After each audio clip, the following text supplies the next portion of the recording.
Hi, this is Les. I'm going to talk to you briefly about my group leading experience. Just a few quick facts about my meeting. It took place on December 16th from 1 to 3 p.m., so about 2 hours. We gathered at my home in the dining room, and we sat around the dining room table in somewhat of a circular fashion so that people could see one another throughout the meeting. Let's see, I had 6 participants. They were 5 men and 1 woman of varying ethnic and backgrounds and age backgrounds and different lengths of service. The relationship of all these people was that we are all friends and we all attend the same church. For my group, I chose not to have a co-leader, and the purpose of my group was to get folks, a group of veterans together to discuss their experiences as they related to transitioning from the military back into civilian life.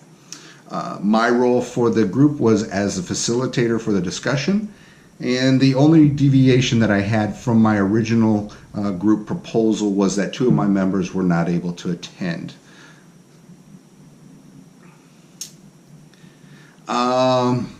Let's talk about group dynamics and content and the process.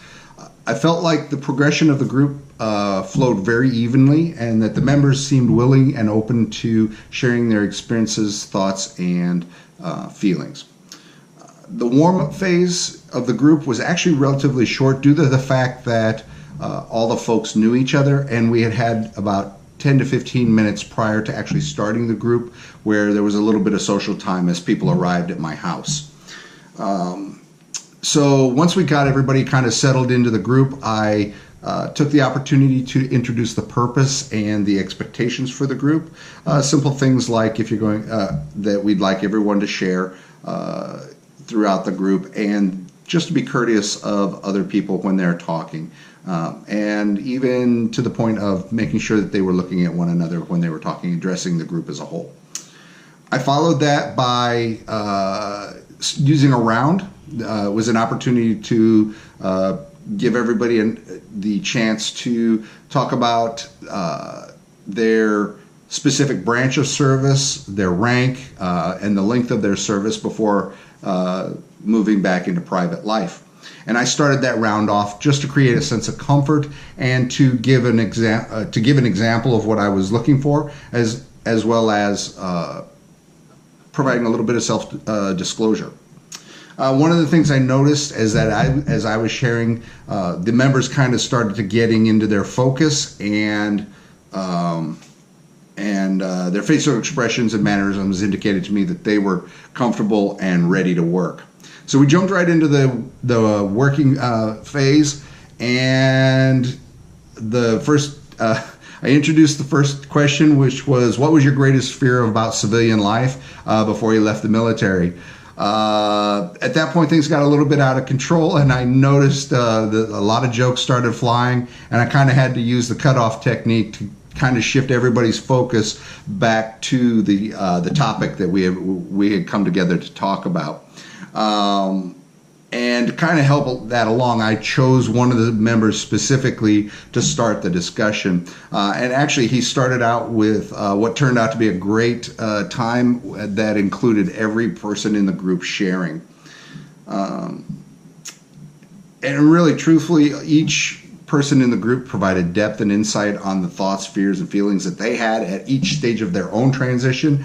And it was a really productive time. The closing stage, on the other hand, was basically ended. I handed out a piece of paper with kind of a guideline so that we could kind of stay on track for the group, and it kind of ended when we reached the bottom of the paper that I handed out. Now, what I did is I went back and I to assess what was going on with the group, I asked everyone to rate their level of comfort with the group, and the members all gave a 9 out of 10 on average for the group, which was good. I also briefly went over the different points of discussion and shared some of the insights that I had taken from group members' contributions and shared them back with the group, kind of like an after-action review. Then we ended the session. Notes that I kind of saw were that the group members really did like each other, and it didn't appear that anybody tried to monopolize the time. And all the members participated. This was an easy group for me to facilitate. The group flowed along easily through each of the stages, and the participants were highly responsive to me and to the topic that I chose for the discussion.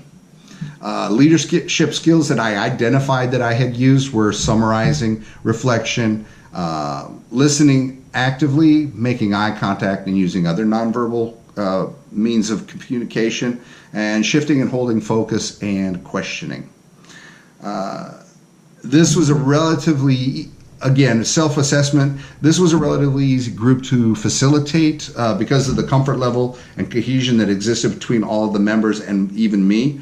Overall, I feel like I did a pretty good job of leading this group.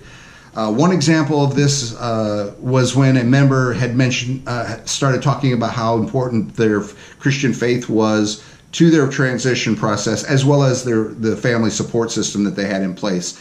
At that point, I actually took an opportunity to cut that person off and use a round to go, basically polled the group to see who else in the group felt like their faith was a significant part of dealing with any anxiety and depression, or even a sense of loss that they might have experienced during their transition and even after their transition back into this private sector. Another example was when I noticed another member that was thinking he was actually the oldest member of the group. I kind of shifted the focus away from the person who was talking and gave him an opportunity to speak on his behalf. I think one of the biggest challenges I faced was the fact that this was a group of veterans and friends, that it was easy to get off focus and to start kind of getting into telling war stories and things that weren't necessarily related to what we were there to talk about. Another thing was sidebar conversations, a couple of people talking between themselves when someone else was trying to share, having to interject myself to keep that from happening. There were a couple times I wasn't on top of that. And then lastly, I found a couple of times that I had moved into more of a participatory role rather than a facilitating role. In conclusion, I enjoyed conducting this group. It gave me a lot of great insights regarding my strengths and areas for improvement for my future in leading groups.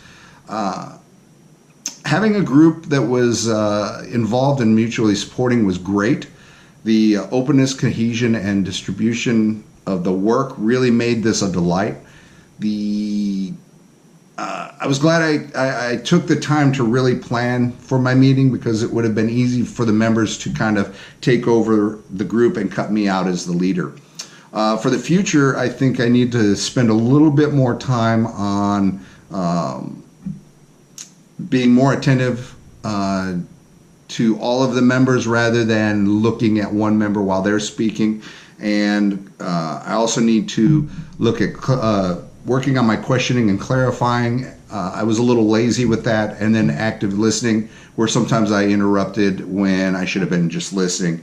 But I think one of the areas that I did a great job in was the summarizing portion. Thank you for your time.